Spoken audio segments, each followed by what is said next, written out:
Yeah. Similarly, I thought there was some overreaction to West a little bit.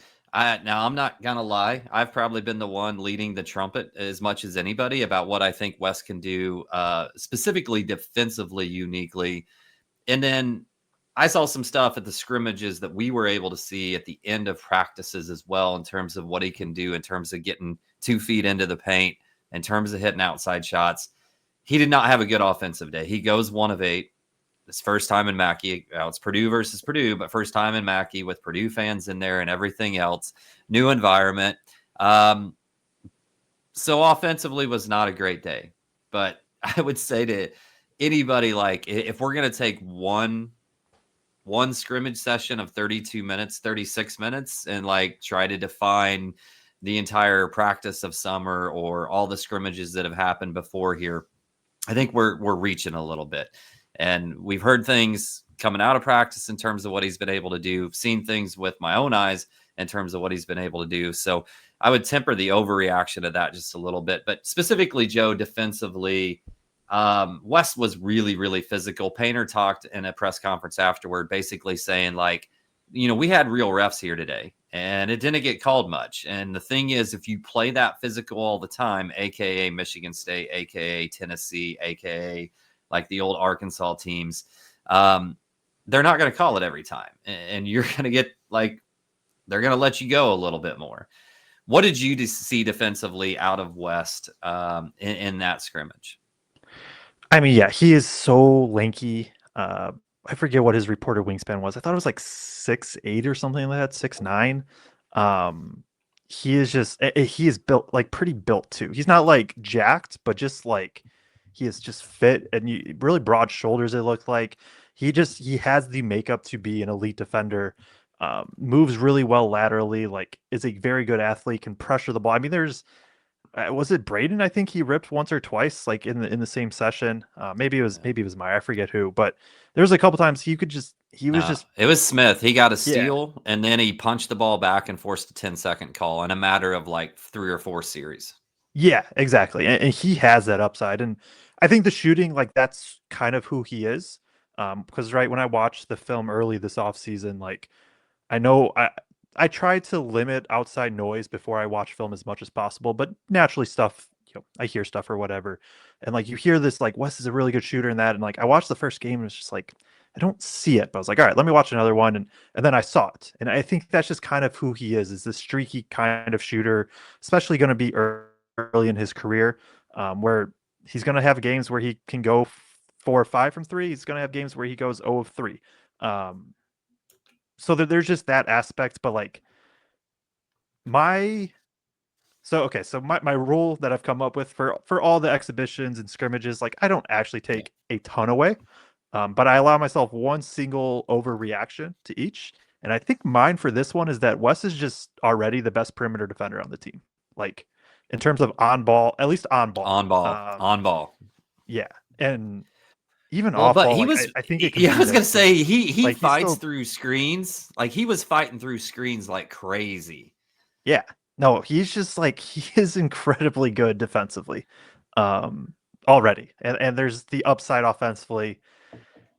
Again, embarrassment of riches kind of in what Purdue's going to do with West and kind of this whole guard room. If West is playing 15 minutes a night, that means like I fully trust that means okay, Painter trusts him enough. If he redshirts, I get it too, just because minutes might not be there. But he's also and David Jenkins says it here. West may be the player best suited to close out or cover like a 6'8" guy like Sisley shooting threes. He's probably out of the guards probably best built to guard those bigger wings that Purdue doesn't have on their roster. So yeah, I don't know. There's a role for him if Painter wants it. Like I've said this over the last week or two. I don't have to care about the future of the program for 4 years. Like that's not part of my job requirements. So in that case, I'm just you're going for a national championship. You play West, like you keep him. You don't redshirt him. But I also, like I said, I don't have to worry about 4 years from now. And Painter does. And he might value that fifth year West more than having potentially a sixth guard in this room this year. Yeah, I don't think Wes is going to have to worry about 4 years anyway, because I don't think he lasts 4 years before he goes pro. But that's just me. That's just my outside out of the box take. I looked up his wingspan, 6'9.5" Yeah, Um, crazy. wingspan at 6'3", so that's plus 6.5. That comes from Jordan Stocks on Twitter that put something out there.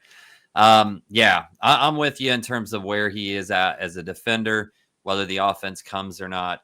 See how that all comes together if he doesn't redshirt. So I hopefully we'll get to see. I won't be shocked at all if he gets a decent little run at Kentucky at some point, just so they get a look of like, okay, who is this guy with our starting five? Because another thing, we'll talk more about this at the end, big picture stuff. But I've seen a lot of takes of like, well, Purdue didn't get better at this or Purdue didn't get better at that. Like, you never saw our starting five playing together once on Saturday. So those are some big proclamations to make until you see the starting unit all actually out there together. But anyway, I digress. Jack Benner, shooter's going to shoot. What'd you see? He's an elite shooter. He to me is the backup four at this point. Like, I know he gives up a little bit of size, but where they're going to be at defensively, I don't know if it's a big difference. He is an elite shooter, and he's like I'm not fully there on like Benner's going to be this big like playmaker and off the dribble guy, but he has more to his game than maybe some of the other shooters we've seen. Like I think Sasha eventually got there a little bit where he could take 1-2 dribbles, rise up, and be a positive passer. I think Benner is closer to already being there with an ability to just be a connecting piece of a guy that right.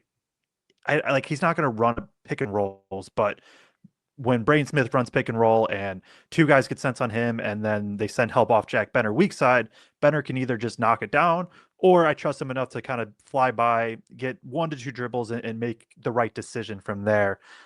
Just a very solid player. I don't think he'll make too many mistakes. The question will be defense. And he worked hard, to be fair, against TKR. That was who he guarded mainly. And he did work hard against him.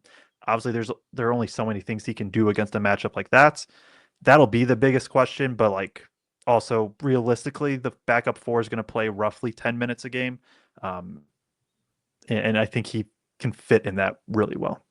And with also, there's the chance too that like he has enough shooting in that or playmaking and passing that like he could like there will probably be lineups with him at the three at some points, even though it'll probably be sparse minutes. Yeah, and I was looking. I was hoping Greg had a video of at least one of his threes, but here we go. Here we go. Yeah, their last two. So these were the two that he hit in a row. He then hits a third one right after this, right? So Yeah. his team was getting killed. And that was the first he had Braden on his team that session, and that was the first time Braden lost, and that team was getting run. Quite frankly, I thought they kind of looked gassed. And then he single-handedly basically brings them back into where this game is super close going down the stretch. Was that third shot a foul? Was that actually a foul on the floor or not? Because he hits that third one, it's tie. It's either a tie game or they go up, right? I think it was on the floor. It was like foul, dribble, step back shots, I thought, but it was still really impressive regardless. Yeah. So doesn't get credited for the third three in a row he hit, but I think I mentioned to you in the last practice I went to, it was either a tie game or one of the teams was down one when they were doing like their end of practice scrimmage, which isn't a true scrimmage. There's some other rules thrown in there and whatnot. But they drew up the last play for Benner in that too. Like to me, there's this thought of he's got some clutch gene in him, and he's just got that ability to rise up and hit a really difficult shot. So that'll be something interesting to me to watch as we go into this season. Daniel Jacobsen, the big 7'4" guy. It's kind of funny to me because watching the game, I was like, well, like I think he played okay. And then I went and looked at his stat line, and I was like, oh, he was 5 of 6. The only shot he missed was a 3-pointer that he took. He had 10 points, had 4 rebounds, had the only block that anybody on Purdue had. What were your takeaways from him in terms of what he could do offensively? And were you, I guess, maybe a little bit surprised he didn't have I don't want to say that because his rim presence in terms of his shot blocking, right? Purdue doesn't really attack downhill to the rim with guards a lot, so No. I see his ability to like come over weak side and block shots, and Purdue's just not really attacking that way all the time, like we'll see from other teams. But anyway, just what'd you see from Daniel? Yeah, I think he's just gonna be solid, and I don't, especially with how good Clough can maybe be. I think there maybe isn't going to be as much emphasis on what Jacobson becoming a potential 25-minute a game guy. Like it feels like Jacobson's probably that 15 to 20 range, and on any given night can maybe give him 25. Whereas Clough is kind of the inverse of that. He's just like he can just eat up a ton of space defensively, and even though he only had a block, like you said, there are like people are just going to be scared to go against him at times, especially some of the smaller guards where, right, maybe some of the bigger wings will just try to put a shoulder into him and see what happens. But he does a very good job of just kind of being able to do his job defensively. He's going to be more deep drop coverage, protect the rim, force mid-range shots, and go rebound the ball. He's probably going to need a little bit of time still to just like fully adapt into Big Ten physicality. He was able to obviously put on weight last season, which was great, but still do have to see him do it against the high major level. And then offensively, he's just going to eat off of Braden, like, and TKR too. Of like, Yeah. I think And TKR apparently had Fletcher too, because Fletcher just threw him a couple of flip ups. yeah, and I think TKR had one to him too, where he caught on the high post and just kind of flipped it up, and Jacobson dunked it. He just brings a different element in that aspect, even more so than Clough, where I think Clough's closer to TKR in terms of like short roll finish under or around the rim, but not necessarily dunk everything. Whereas Jacobson he's the guy that Braden can just throw it at the corner of the backboard and say, all right, go get this one. That's my biggest takeaway is like Braden's offensively, Braden's going to have so much fun being able to play with all three of those bigs and have the shooters everywhere. 100%. He has a smorgasbord of choices to be able to pick from in terms of who he's going to rack up assists with on his way to breaking the all-time career assist record, which I believe he will do.